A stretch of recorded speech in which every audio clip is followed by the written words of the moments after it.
大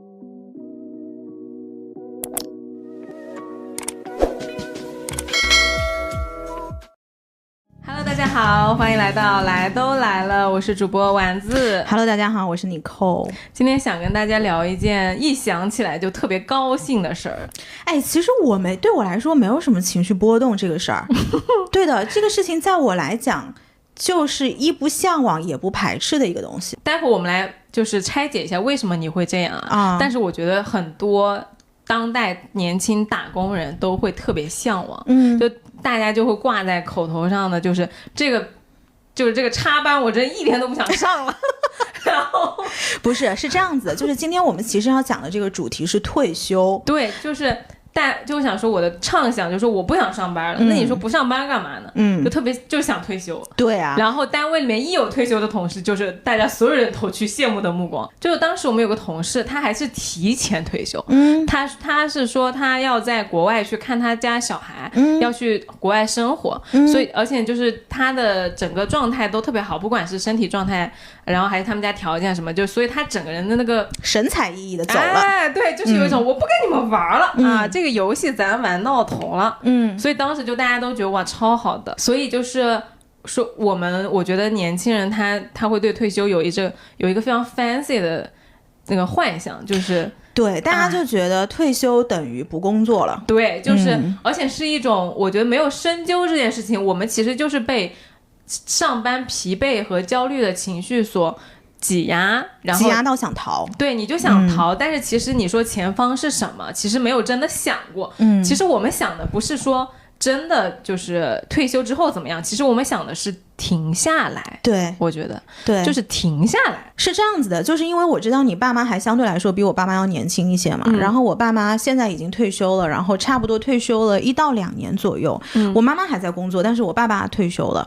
然后呢，之前为了做这一期主题，其实我们在网上征集了一些大家对于退休想做什么这件事情的畅想。我看了一下答案因为我们的那个工作室的小伙伴其实帮我们把所有的答案都整理出来了。大部分人在他们的这个概念里面，首先就是你说的退休约等于不用生活，基本上每个人都带着情绪说这个插班一天都不想上了，然后工作怎么着，然后特别向往那种田园牧歌的生活，比如说我要有块地呀，我就种菜呀，或者是我到时候买几套这个房子出租给打工人啊，然后我自己就出去周游世界啊，这都是非常常见的答案。你知道这个就谁要对这些事情负责吗？陶渊明。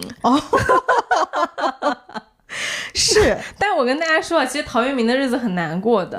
就没有你想的那么 fancy， 人家要自己种菜自己吃。对，然后我当时看到这些答案的时候，我就觉得哇，在大家的心里，退休约等于 vacation， 就是约等于休假。但这个事情至少从我父母身上，或者是从我父母的朋友身上，我觉得这不完全是等同的。然后后面我就去了解了一下，就是一个人当他真的退休了之后，他要面临哪些事情。其实一个人的心理变化是一共有4个 stage， 一共有4个阶段。我们可能大部分人讲退休都在说你的财务上是不是做好了准备，你是不是有足够的金钱能够养老，能够面对这些病痛，或者是如果你有更严重的疾病，你是不是能够支付得起医疗，有没有保险呀。对，这个其实是大家会考虑的一些事情。但是心理上这个起伏真的是很多老年人，一个是他们也没有网络的渠道，然后也没有人帮他们去做发声，然后他们可能就是在他们自己的小圈子里大家会讨论。但实际上这4个 stage 是怎么样的，我来给大家分享一下。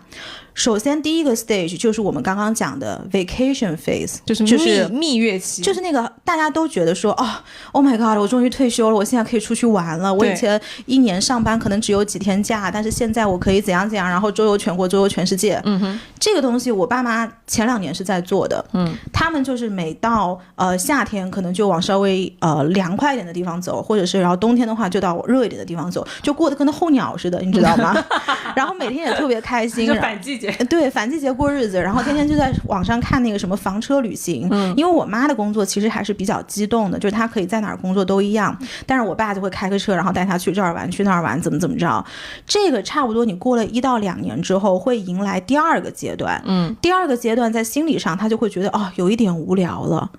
然后这个无聊的感觉来源于哪儿呢？来源于第一个，我们丢掉了日常的这些习惯。因为你想以前我们刚刚开始上班的因为你想以前我们在上班的时候，每天是有每天的 routine 的，我早上出去要干什么，然后我要见哪些人，每天我还有很多会要开，可能到了6点到8点我就回家了，回家吃饭，这是一件非常规律的事情。而且该说不说，你跟那些同事的关系吧特别稳定，特别稳定，所以这种稳定感其实是会给一个人带来很强的安全感的。没错。然后到了这个阶段之后，你就发现哇，这个 routine 我每天要做的事情也没有了，什么都没有了。然后他的感觉就是什么呢？就会觉得我自己的身份也不是特别的明确，就可能以前比如说很多做到这个年纪的父母这一辈的其实可能都是个领导，然后就发现哦，我好像这个领导的位置也没有了，然后呢我在公司的这些所有的这个同事关系也没有了，或者是我自己每天做事情的意义都没有了，那这个东西的结果就是什么？就是他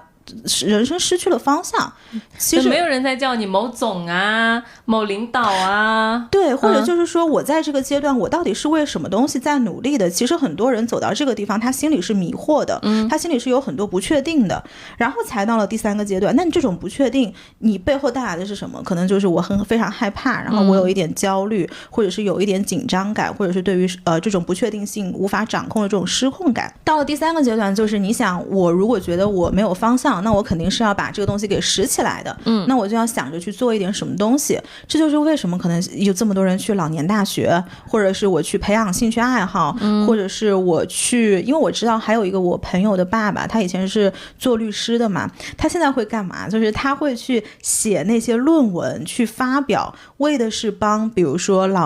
养老院的不合理收费去发声。哇哦，这个也是他真实在做的，但是他非常酷。他为什么做这个事情呢？是因为之前他在位的时候有一个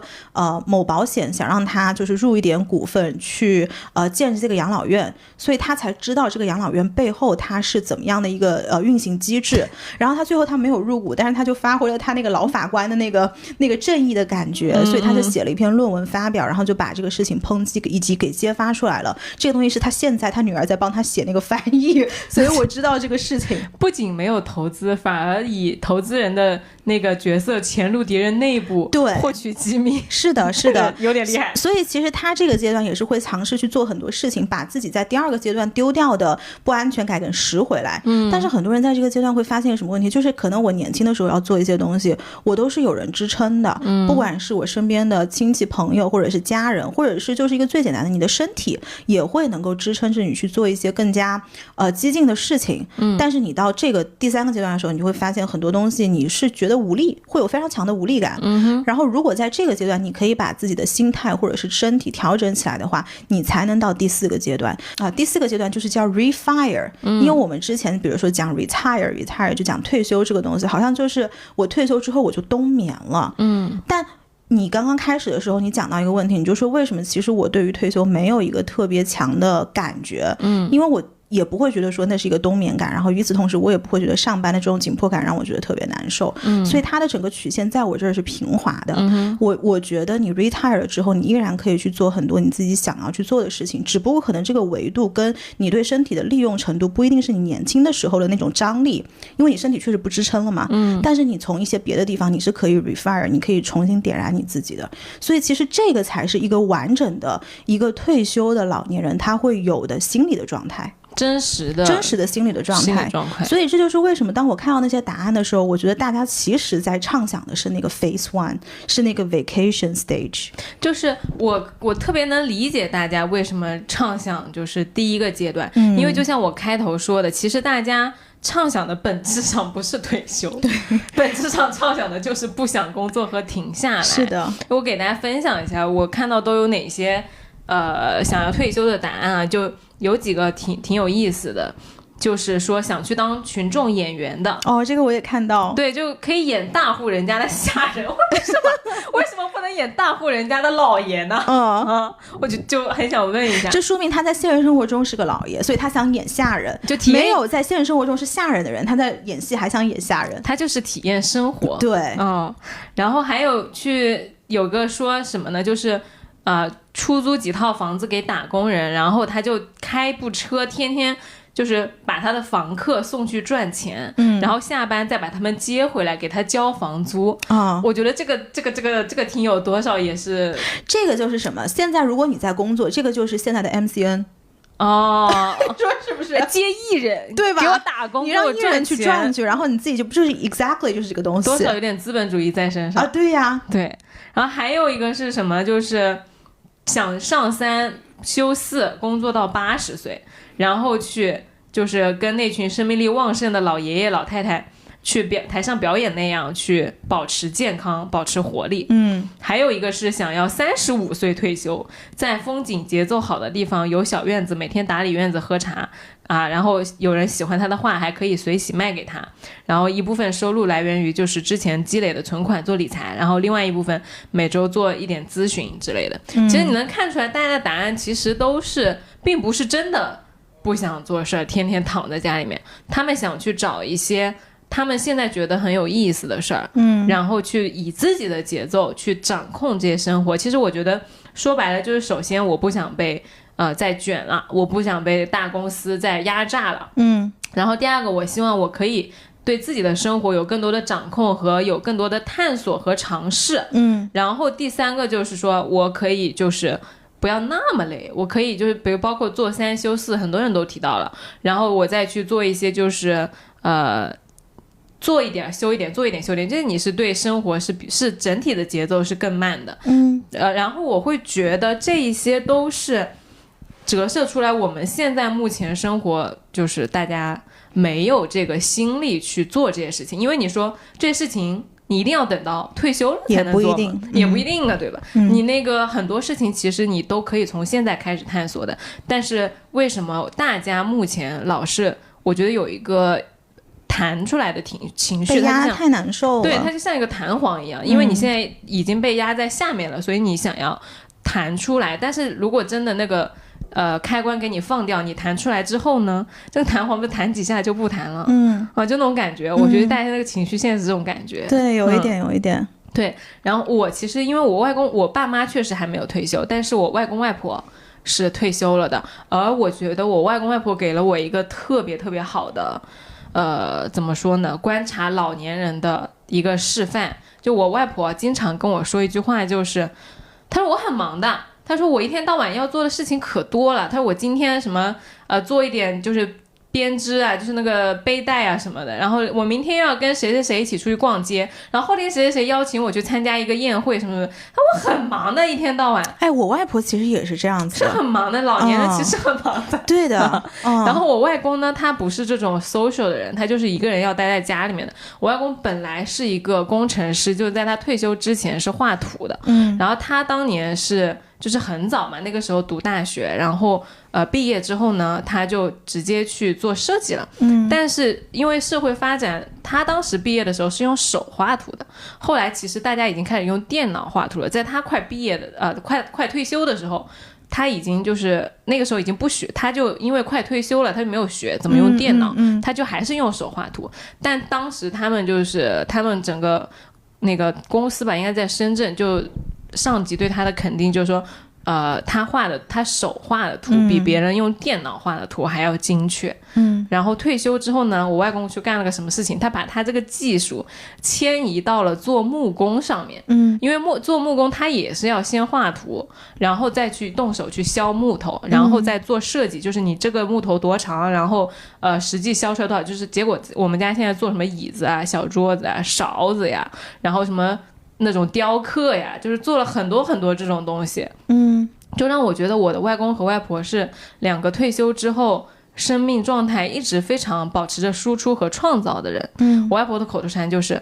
那人活着就是要做事情的呀，不做事我不就死了吗？对就讲的话其实有点话糙理在。对对对，就是活着就是要做事，他对我的那个教育一直都是这样子的。然后我有的时候跟他说，我说外婆真的好累，我不想做事。我外婆说哎呀那不行的耶，她说人活着都是要做事情的，你看我不是在做事吗？就这种对话会经常发生在我跟我外婆之间。然后又因为她是一个精神状态特别精神能量比较高的人，所以她讲这个话你一点都不觉得她很苦，她在被压迫，反而是她非常主动追求的一种状态。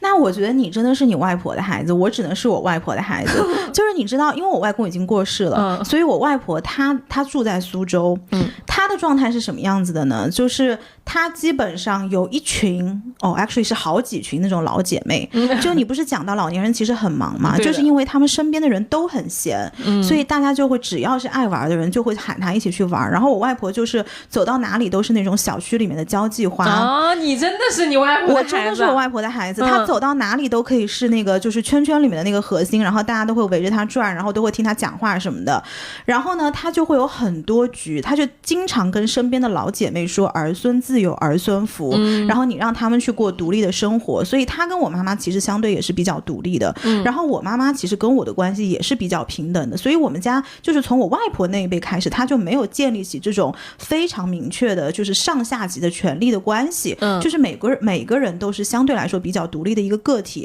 然后都在做着自己觉得非常有趣的事情。但是他的有趣不一定是说创造，他的有趣就是跟人来往，然后看到新的东西，然后每天去买一点，比如说前段时间他搞那个，以前我在小的时候第一次看人家用蛋清调珍珠粉，就是我外婆干的事情，然后柚子皮可以擦手也是我外婆很要漂亮，然后现在在家里面还会把一个围巾就是在家里然后拿丝巾，每天戴着丝巾，然后戴着不同的戒指，有的时候一会儿又拿了一个什么耳环，就他其实是会把自己打理的非常好的一个人。但是你说会不会非常主动的来管我妈妈或者是管我，他不会的，他不是像那种操心的老人。甚至有的时候以前我住在国外的时候，我妈妈要到国外去陪我，然后我外婆会说你在什么什么时候之前你要回来，因为我在什么什么时间你要就是他要 check 两个人的 schedule，就是他们是这种状态，你知道吗？高度独立。我们家其实从我外婆这一辈开始就是各占自己的山头，然后大家如果有重大的事情再坐下来商量，我们是这种家庭。我记得很早很早的时候，可能我们刚做节目的时候我就问过你这个问题，因为我那个时候很想跟你聊类似于家庭关系之类的。然后因为我们家我觉得是比较传统的那种中国式家庭，然后我当时应该是向你提了几个问题，然后你就非常的困惑，你就说怎么会提这种问题呢？没有啊，我们家没有啊，就我们家都高度独立什么的。然后我当时听完之后我觉得很奇怪，就是你们家怎么就是这么相互不管对方的。从我外婆那一辈开始就是这个样子的，但是她这种明面上的不管，其实我并没有觉得造成大家心理上的疏离，它反而是一种不过度的干涉，这种给了每一个人高度自由发展跟追求他自己想要东西的空间。是，其实我们家是这样子的。但是我看到我外婆的这个退休生活，我对退休生活的一个非常粗浅的感觉，它永远是 phase one。因为我外婆一直都是处在这个 phase one 里面，她一直在 vacation mode。 你知道为什么？因为我觉得就是因为她可能其实她的那个第二阶段和第三阶段，她可能已经是第三和第四阶段了，她可能已经过了，她过了。因为有一些人享受她的退休生活，她就是那样子。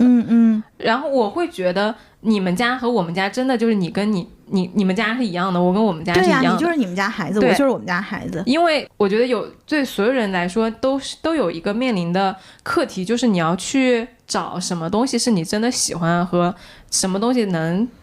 就 represent 你，就是代表你和你长出你自己的那个东西是什么。我觉得我跟我外婆我看到我外婆在做这件事情了，我觉得我外婆应该也看到我在做这件事情。就她原来是一个特别为大家操心的人，就是年轻的时候不光是操我们家的心，然后她的兄弟姐妹其实都是她都帮的。就我外婆前阵子还跟我就是吐槽，她说我以前都就是怎么跟大家来往都很亲近的呀，大家都是相当于也是圈子里面的主持公道的人，但是现在就大家都疏远了，就随着大家年纪越来越大，然后子女越来越多，其实都不大来往了，她就觉得亲戚之间感情淡了很多。就是她在讲这件事情，因为我外婆她其实原来的生命都放在了家庭上面，是大家庭，就是她的弟弟，他的哥哥，他哥哥的儿子，他弟弟的儿子，什么结婚呀，然后有小孩呀，娶谁家的媳妇儿，都是就是要给意见，然后要给那种支持的。所以当他到了年纪越来越大了，退休之后呢，大家其实都有各自各自的生活，就越来越独立之后，他确实是很茫然的。然后他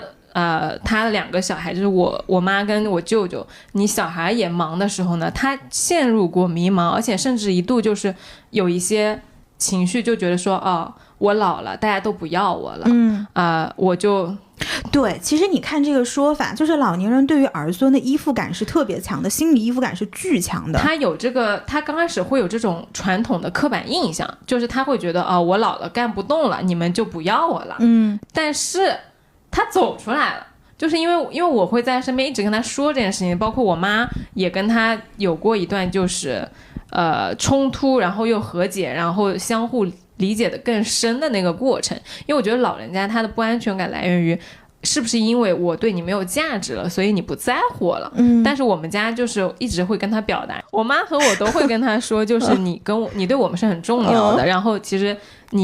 我外婆的精神力量也好，她的实际贡献也好，都是在家里面就是一直都是很强的。然后我平时回去我有问题我会跟她聊什么，她慢慢的她就很自信了。然后她确实又是个能力很强的人，她又是个手工也很强的人，她又是个交际能力也很强，她慢慢的她就建立了一个自己的圈子，就谁跟谁，谁和谁会找她来干嘛，谁和谁来找她干嘛。她现在就又重新变成了一个很忙的人，他就重新拥有了他的退休生活。这个就是完全我刚刚讲的1、2、3、4整个一套路就是结束嘛。对的，对吧？我觉得我跟他就是一样的，因为可能早些时候我或者说我们家都会受传统的影响更多一点，就是你有一个慢慢走出来的过程。你会发现你其实不必跟传统观念绑在一起。传统的观念只是观念而已，但你要过什么样的生活，其实不管你是20还是30还是60、70，你都要自己去 figure out 的。对，对，你就算退休了之后，如果你没想明白，你还是得面临着。对，所以我觉得今天我们聊这期节目最前置的一个我想提出来的问题就是，到底退休是什么东西？因为以前传统观念来讲，我们觉得退休，第一个你可以去享清福了，第二个你要高度依附于你的子女，第三个你是会经历很多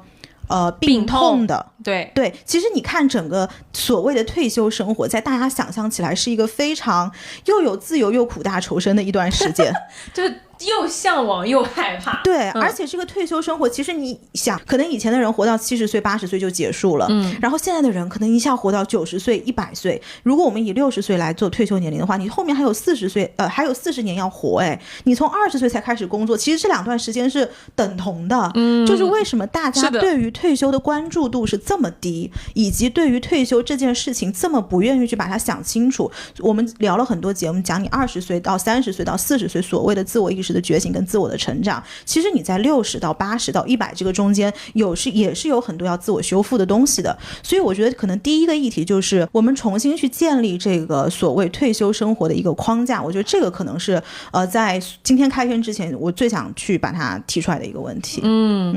你这个让我想到了我们之前公司有老领导退休，有几个就是可能40岁的同事吧，就是那种特别资深的同事给了他的祝福语，我当时听到之后我觉得真的说的挺好的。他们就是说恭喜您开启第3阶段人生。对，对呀，我觉得这个就是非常妙，就是第3阶段人生的开启，就是它是一个开始，不是一个结束。是的，包括其实在国外，如果我们写卡片的话，它最后一个是离婚，一个是退休，用的都是 congratulations。对，是的。而这个第3阶段人生的开启，其实就像你第1阶段和第2阶段是一样的，你就是去面临你这段阶段人生的什么意义在哪里，价值在哪里，重心在哪里，都是要去找的。然后我会想到，如果说到退休因为你说到了问题嘛，就是面临的身体问题或者是实际上的困难，他其实退休连着的，到了60、70、70、80，其实确实有一个害怕的情绪，就是死亡，对，和衰老。我之前看过一个电影叫做就是遗愿清单，叫 The Bucket List。还有一个就是飞屋环游记，这个肯定大家知道，那个很可爱多一点对吗？前面那个遗愿清单这个电影也挺怎么说呢，挺有意思的。他讲的就是两个老头，就2个特别倔强的老头，都没有人给他养老，然后就双双在养老院相遇，然后呢就性格特别的犟，就是老年人，大家都很犟，尤其是年轻的时候，可能你有一些特别的经历，你就是会脾气特别的硬。然后2个老头，然后结果呢，他们就是两个人的设定，一个就是特别有钱，然后一个特别穷，然后那个特别有钱的人除了钱啥都没有，然后那个特别穷的人呢其实挺丰富的，然后完了之后他们俩一般都是这样的，对，然后呢穷的只剩下钱了你知道吧，然后就靠穷人去拯救他，是特别妙。然后完了之后是那个有钱的老头和那个穷的老头呢，相当于就是刚开始特别不对付，但因为偶然一个小事儿呢，他们俩就慢慢的就是相互达成了一些理解。后来那个穷的老头就跟那个有钱的老头说，他说你知道吗，其实我有一个遗愿清单，我有很多我想做的事情。那个穷的只剩下钱的老头说，什么你有梦想，快好了，我们一起去实现你的梦想。然后完了之后呢，相当于我只有钱，但你有梦想，那你的梦想不就等同于我的梦想吗？然后这两个人就一起去实现了他们很多的梦想，包括什么就是去开那个跑车啦，然后去跳伞啦、纹身啦、看金字塔啦、艳遇啦、泰姬陵了，就这种东西。然后在这个过程中有，我想问首先这个电影我看过，而且我记得那个结尾是非常感人的，好像最后两个人埋在一起在那个山上还是怎么回事？没有埋在一起了，好像在冰里面还是雪地里还是什么？是一个人去世了，然后另外一个人对送他走。我就记得有一个这个画面。对，然后当时我看这个所有的东西的时候，我觉得这电影也特别刻板印象。就是它其实投射的也是大家所对退休这件事情，或者是你要临终之前的一些想象。这些事情为什么在你中途不能做呢？ Exactly， 我就想讲这个事儿就是为什么大家一定要等到我快就是拜拜了才说好，我拿一个遗愿清单出来，为什么它不是人生清单？对呀，我就想讲这件事儿。是的，这个我觉得也是大家的对于退休生活的一种幻想。然后包括那个《飞屋环游记》吧，其实那个老爷爷他最后不是去找那个瀑布吗？就是因为那个老奶奶死了，然后他没来得及带她去瀑布。我就觉得很奇怪，你们俩感情这么好，你就不能早10年带她去瀑布吗？是的呀，就是为什么这个事儿要留到遗愿清单才能来做对啊，为什么要等到就是有遗憾了才去做这件事情？然后呢，它其实就是呼应了我们开头讲的问题，就为什么大家不去做这件事？是我没有这个心力呀，是我没有这个空间呀，我累，我没有钱，我没有时间去做这些事情。我可能有小孩，我可能有家庭，我可能还在有。其实我觉得大家会有这个 concern， 就是他会觉得说是我不愿意嘛，是我没有这个条件。但是其实我想，就今天跟你刚刚也提到了，就是你其实到了退休还是会面临这些事情。对呀。而我们其实没有必要把这些事情直接后置到那个时候。对，没有必要。因为其实在退休之后的第2、第3阶段，你是会面临比如说你的人生意义在哪里，然后你这个不上班了，你的关系在哪里，然后你的 identity 你的身份在哪里，其实都是会有的。而在这个过程中，我觉得大部分人如果在工作的时候特别忙，然后特别在自己的工作里投入的太多的话，其实很容易把自己等同于身份，等同于你的职位，等同于你的公司的。因为我们俩稍微好一点嘛，我们有播客，但是我们也可能你会很容易说我是什么，我是播客主播。那如果这个播客有一天你不做了，你是什么？这就回到最开始那个问题了，就是我记得我们刚刚开始做这个时候，你经常喜欢讲说你是一个律师。其实每次我听到这句话的时候，我都觉得我没有一个好像我想丢出去要告诉别人说我是一个什么的身份。甚至有的时候我在外面我会隐藏我是什么。就是我想让你认识我，就是我在你心中是那个独一无二的你。就是我可能有100面或者是1000面，你识到了我的哪一面，你就拥有我哪一面。就是我不想给你丢一个前置的任何的东西。那你识到了那一面，你喜欢就喜欢，你不喜欢我也没有办法。所以我很少在外面给别人介绍说我是什么或者是什么，我只会说我叫你寇。我觉得就回到为什么我说我对退休没有特别大的概念，或者是没有特别大的感觉，一直它就是平行线，就是因为我倒推到我现在可能20岁、25岁、30岁、35岁，每一件事情或者是 build up 我自己的这个 identity， 我的 faith， 我的信念的东西，它是一致的。甚至你问我说我有没有什么遗愿清单，我想不出来的。因为你都干了呀。不是干了，就是我现在看不到什么东西是我要把它放到我遗愿清单里面的。我只会有一些大的目标、小的目标，或者是现阶段我更 focus 在小的目标上面，那这个事情我马上就是会动手去做的。我不会把它等到说是我要把它放到我的遗愿清单里面，这么大一件事情，这么重的一件事情我去完成它。我觉得现在对于我们来说特别好的一点是，整个社会啊，我觉得整体有一个觉醒，就是我的身份和我的人生当中是有一个我们需要去探寻的空白的。就这个事情其实往前倒，我觉得可能大家没有这个意识。就是我们会觉得我就是我的名字，我的家庭，我的社会地位，但是其实现在大家所有人慢慢的都开始意识到这件事情了，就是除了工作，除了这些东西，我还是什么，然后我有些事情我不需要放到退休再去做了，我现在就可以做。我觉得这些所有的意识慢慢的都在苏醒，然后都在大家的心里面发芽。所以今天我们讨论这个话题，我还觉得就挺有意思的。而在面临这些所有的过程中呢，一个就是你说的，你是可以提前做的。你不需要等到你退休了之后再做，真的就是没有这个必要。而且你退休了根本就做不过来，你说那是拍电视啊，你做了一下去了这么多地方，你真的当一个老年人到了80、90，你说他什么去金字塔，他去什么珠峰能去吗？根本就去不了了，就坐飞机都有困难。对呀，但是60是可以的。因为我又想到另外一个例子，就是我们不是说中国，因为之前我看到过一个调查研究，就是英国好像是有个保险机构，他就调查全世界的人对于老的看法，就中国人是最怕老的。因为中国一个是当时他们说是现状是有病痛的老年人比较多，对，概率比较高，然后心理负担其实也比较大的。但是其实就是我们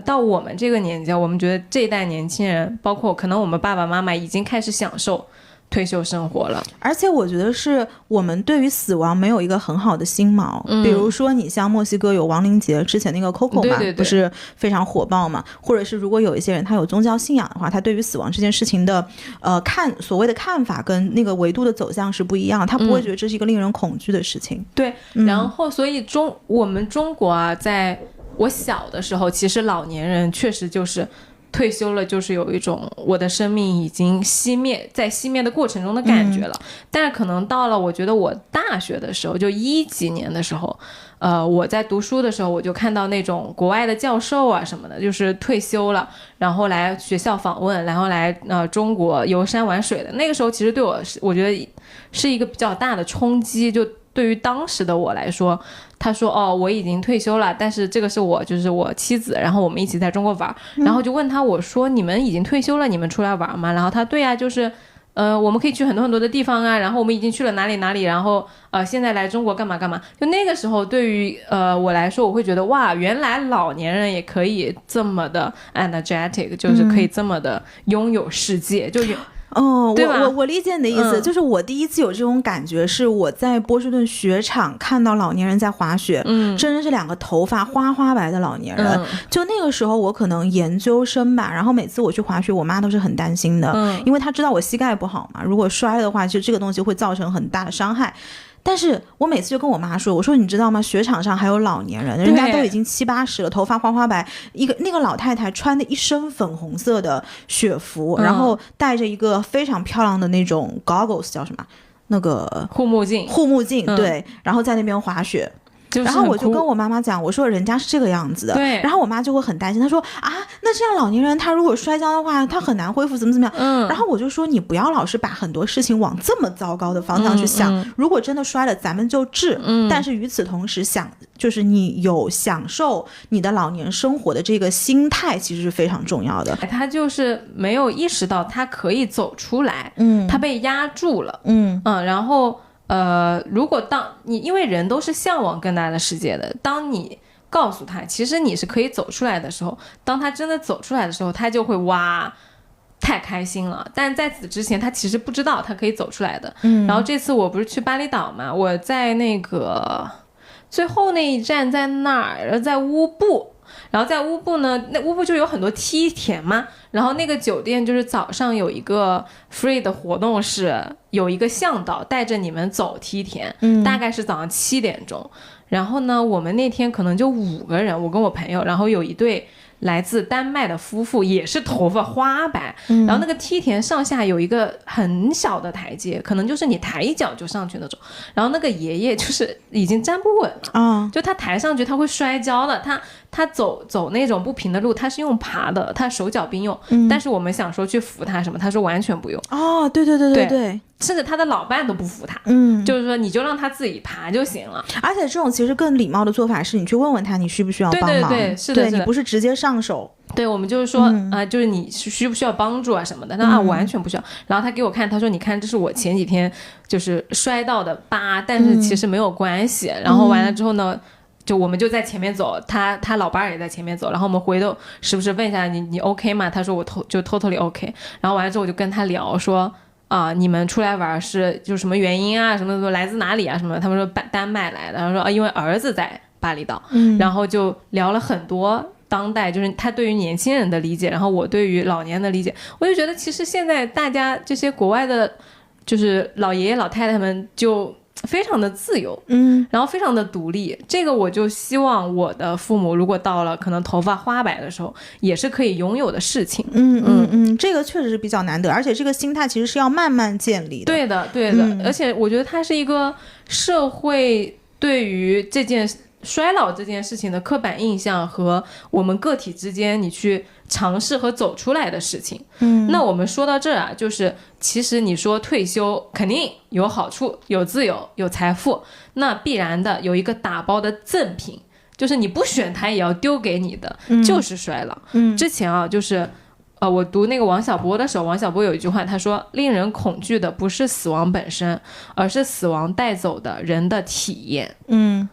这个就是说比如说你老了，或者说你去世了之后，其实你就是体验不到很多很多的事情了。而我们那个听友的留言说退休那件事儿也不是所有的人都在畅想田园牧歌的，也有人就留言跟我们说对于老的理解就是有很多爱好需要时间去实现，但是也要有体力，就特别害怕等到退休的时候没有爱好也没有体力，所以希望大家就一直保持健康，要拥有很多的爱好和很多的生命力啊什么的。然后还有一些听友说到要去组团退休养老啊，然后有一些人也提到就像你刚刚说的在台上表演啊之类的，其实还是有很多人关注到这件事情的，就是当你老了你是要保持那个精神充沛的。我之前听过一个播客，我特别久之前我就记得当时他也是采访一个医生，然后他就说怎么样叫一个健康的退休生活。其实他那个曲线就是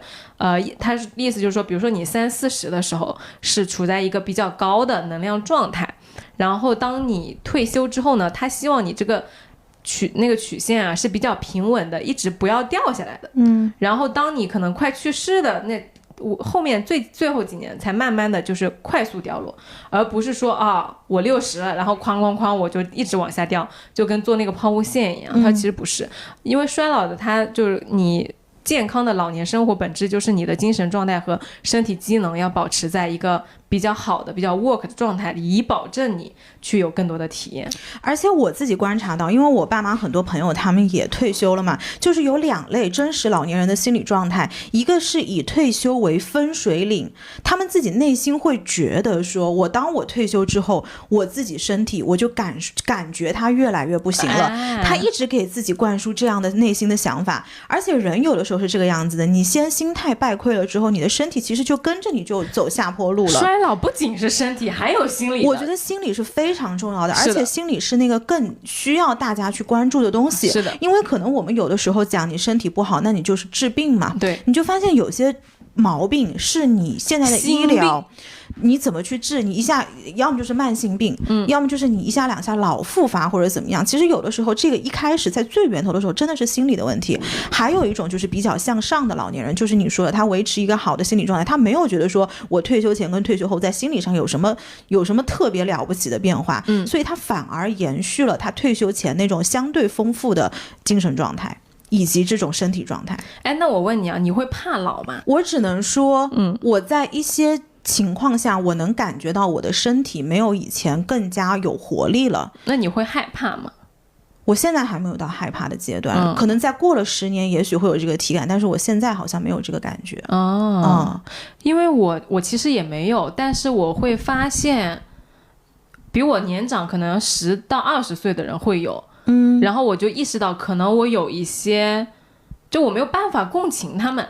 我觉得这个可能是因为我们现在没有更大的人生的挑战，就是当面临一些人生挑战，你的身体需要你处在一个更有活力的状态的时候，你反而就会被那个东西心里会溃败下去。你要问我现在有没有怕老，我对我自己衰老的感觉就是可能我站在镜子前或者化妆的时候觉得我这个眼皮耷拉下来，这就是我对于老所有的体感或者是可能我熬夜的能力没有以前好了，或者是我去工作上冲一些东西的那个精神状态不如以前足了，就是只是在这些层面上面，但是这些东西造不造成恐惧我觉得还没有到那个程度，是吧？因为我自己目前状态也是就是整个心理状态是非常年轻的，然后之前我有一个特别生动我觉得特别搞笑的例子，是我跟我的上司出去外调，然后完了之后呢，那个车上就在放赵雷的30岁的女人。就是赵雷是一个我曾经在本科的时候很喜欢的民谣歌手。男的女的？男的。然后他确实是唱过很多成都呀。我知道了成都就是他唱的。然后他确实是有很多我觉得写的很棒的歌，但是那个我当时也听，我听了他所有的歌当时。然后当时我在本科的时候听他30岁的女人的时候我是没有概念的，因为本科我那个时候才18、19岁，我根本就不知道什么叫30岁的女人。但是我现在已经马上就要30了。我在听这首歌的时候我觉得他写的那个跟我完全不一样。就他写的那主要是因为你认识我你知道吗？不是，我跟你念一下他那个30岁的女人的那个歌词是啥样的。就是什么30岁的女人，什么光芒和激情已经被岁月所打磨，你可以随便找个人依靠之类的那种。 What？ 什么高跟鞋呀，什么疲惫呀，什么孤独啊，就是那种。这种歌才应该被下架吧，我简直不想说了。真的就是这首歌我当时听我是没有概念的，但是我以为30岁可能就是这样子的，就是其实我说真的，这种歌作为文化输出我觉得对女性是很不好的。对的。然后我那天听到的时候，我上司就调侃我说你看30岁是不是在说你，然后我仔细听了那个歌词，我说老板你觉得这个歌跟我有1毛钱关系吗？然后他就笑了，他说确实跟你没什么关系。我说我现在这个心态就跟那个刚毕业的大学生一样有活力，我觉得没有什么差别。我觉得他唱的是50岁的人甚至是60岁的人。就是为什么女性到了30岁她的刻板印象就是那种单身，然后孤苦，然后寂寞，然后疲惫。但是你想，其实你到了中年的男性，你对他的刻板印象是什么？秃头，然后啤酒肚，戴个眼镜。以前可能是神采奕奕穿着长袖衬衫，现在也变成了短袖衬衫，然后每天在那个地下车库里面坐5分钟，再上去面对老婆小孩，其实是一样的呀。就是大家对于这个所谓年龄往上涨，它的一个既定的畅想不是美好的，它就是有这些莫名其妙的负面的印象呀。但关键本人我们不是这样的呀，所以就是说大家要 reframe 整个人生轨道里面对于很多事情的看法。是的，我觉得有一个正向的看法你才能过正向的人生，我是这么认为的。是真的就真的是这样子。因为怕老这件事情你刚刚其实也说，就是他其实心理上是有这个东西的，然后包括你说就都不用60了，就说30。要是你带着像赵雷那样的歌的那个印象进入30，就完蛋了。我真的就是完蛋了。对啊。所以就是这件事情我觉得是很重要的，就是怕老这件事情其实很大一部分程度上是我们想象出来的，和社会苛责给我们的。因为其实蔡依林不是有一句名言嘛，就 40 is so damn good。就是40岁就是太牛逼太好了。然后包括杨紫琼60岁拿了奥斯卡，就是这些越老越厉害的女人们，越老越发光的人，就是时间和精力赋予了他们越来越多的 power 的女人。你们怎么不看一下呢？是，但是你不得不说，就是比如说蔡依林或者是杨紫琼，其实他们在他20岁在30岁的时候，他也做了诸多的努力，才能让他到40岁到60岁的时候能有这样的成就。所以我觉得其实塑造一个人的并不是说你的年龄或者是你的出身或者是怎么样，就是你一路上你是不是有一个正向引导自己往更好的方向走的精气神，你才能往上走。我觉得这个神其实是特别重要的，你有好的神才能有好的努力，才能有好的结果。当我们把就是我们自己心里的枷锁和社会对于我们的这些你不管是评价也好打量也好挪开，我们才能够来讨论我身体好像确实是不大行了。然后我觉得你开头讲的那4个阶段让我印象最深刻的就是第2个，就是他说的是当你享受完你的 vacation 之后，你失去掉你的关系，失去掉你的 routine 之后你是什么。因为我觉得它本质上和我想要辞职是一样的，就是当你不工作之后你要去干嘛，你到底是谁，对，你到底是谁，你到底要去做什么。其实我相信在工作里面受到就是煎熬的朋友们都有过那个念头，就是我不想上班了，但是我想去干嘛我不知道。而这个是我觉得退休和辞职都是要面临的事情。不管你在何时何地，你的年纪，你身处什么样的状态，其实他都会面临这个问题。你上班不上班，退休不退休都一样。所以在这个时候可能就是我觉得更多的时候大家可以从现在开始就去为这件事情做准备。就是我除了我的工作，我还可以培养什么样的爱好，和我的注意力要放在哪里。其实我觉得现在很多人都放在了家庭上面。就单纯去打拼事业的人在我的那个朋友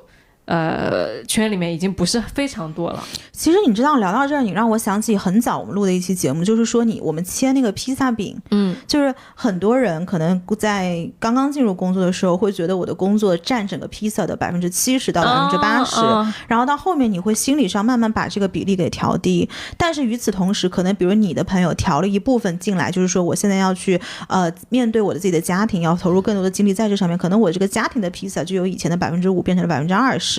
但是现在我觉得其实聊到今天，大家可以把这个披萨里面的一部分匀出来，为以后退休的生活来做准备。至于你这块披萨上面的料是什么，你可以放菠萝，你可以放肉，你可以放所有你想放的芝士，各种东西。你怎么去设想你之后这个披萨的长相，你现在就去种这些你要放上去的东西。我给你讲一个特别生动的例子，就是我在职场上碰到过一个前辈，他就说他其实特别特别忙，而且他特别的专业，每天加班到晚上8、9点那种，但他同时有非常深的非常专业的爱好。他就是说以后等我退休了，我就要去叼这个老烟斗，然后戴一个鸭舌帽，然后带上我的相机，站在上海的老街头，比如说人民广场或者是那个庙会那边，然后就站那里站一个下午，站3、4个小时，然后就为了拍一张照片。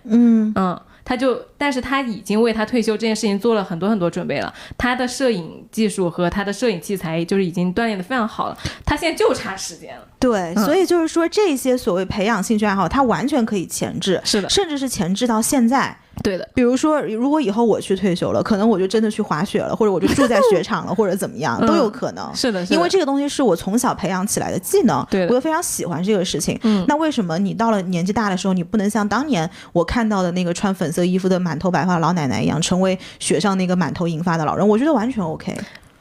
你说的这个其实我还真没想过我老了之后要干嘛，以及我现在有什么技能能迁移到我的70、80岁。我讲金庸啊，你70、80你还在讲呢。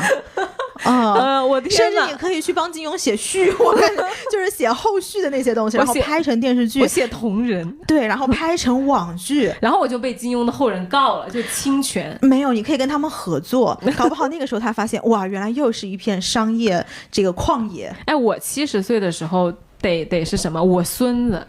我给我孙子相亲。对，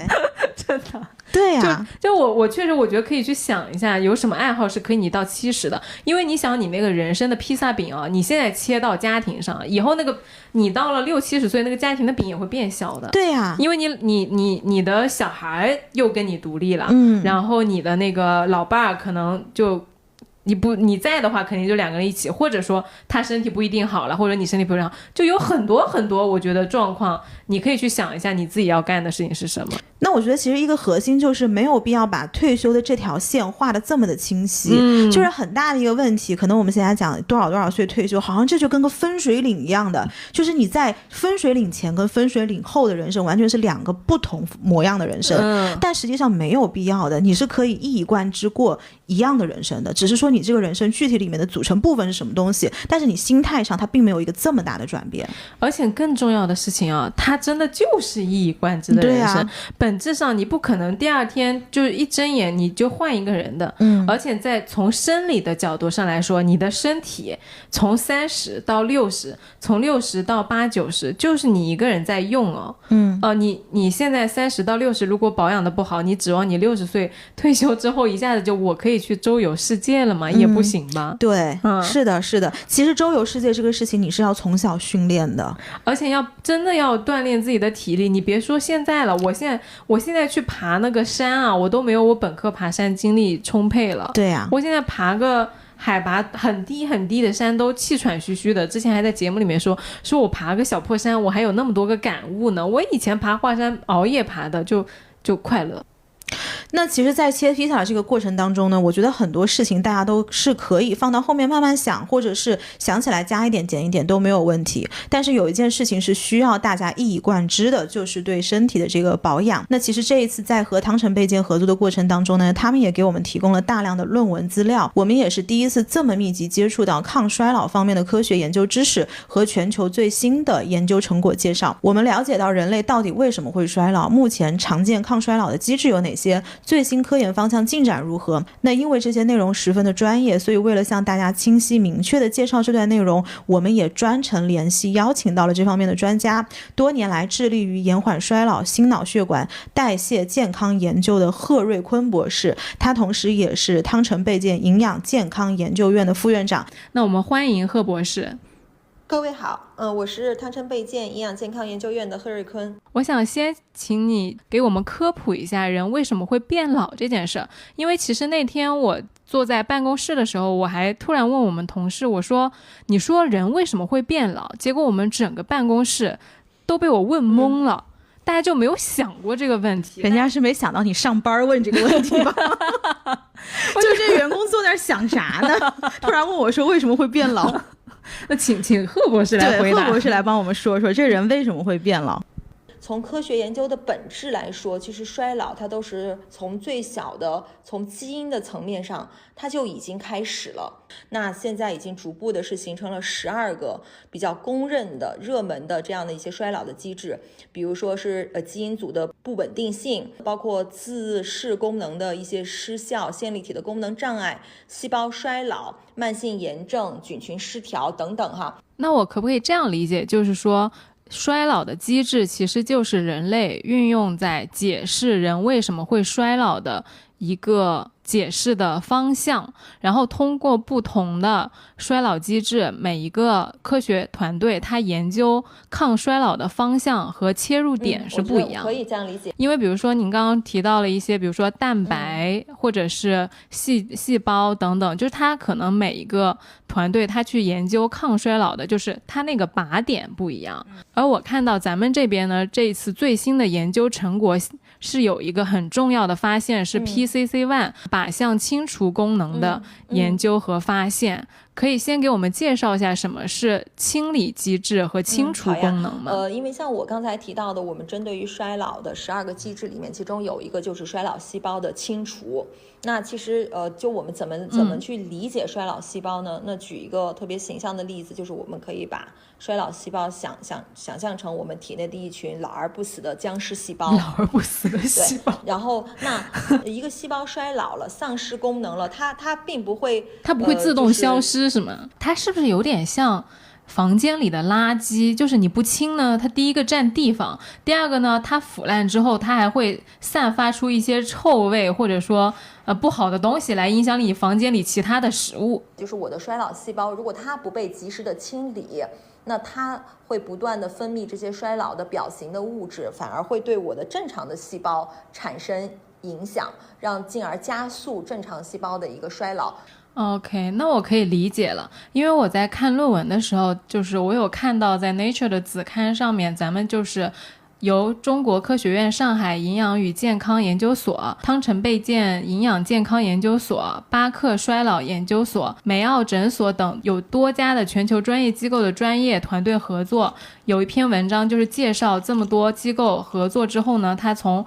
特定的葡萄籽提取物中发现了抗衰物质 PCC1，写到的是有一个靶向清除衰老细胞且不对其他细胞产生毒性的这么样一个发现。如果结合您刚刚前面介绍的内容呢，我觉得会比较好理解。而且我看到这篇文章就是我们后续的材料中写是中国首次将衰老细胞清除机制研究的话语权掌握在了自己的手里。您可以给我们介绍一下就是大概这个项目和研究成果的情况吗？那我们的角度就希望从天然的产物中寻找出一些安全的有效的抗衰老的原料，同时不对体内产生一些细胞毒性，一些毒副作用。那比如说现在针对于衰老细胞清除应用比较多的是槲皮素加达沙替尼的一个明星双分子啊，那这个是目前在应用的角度上应用的比较多的。但是呢，同时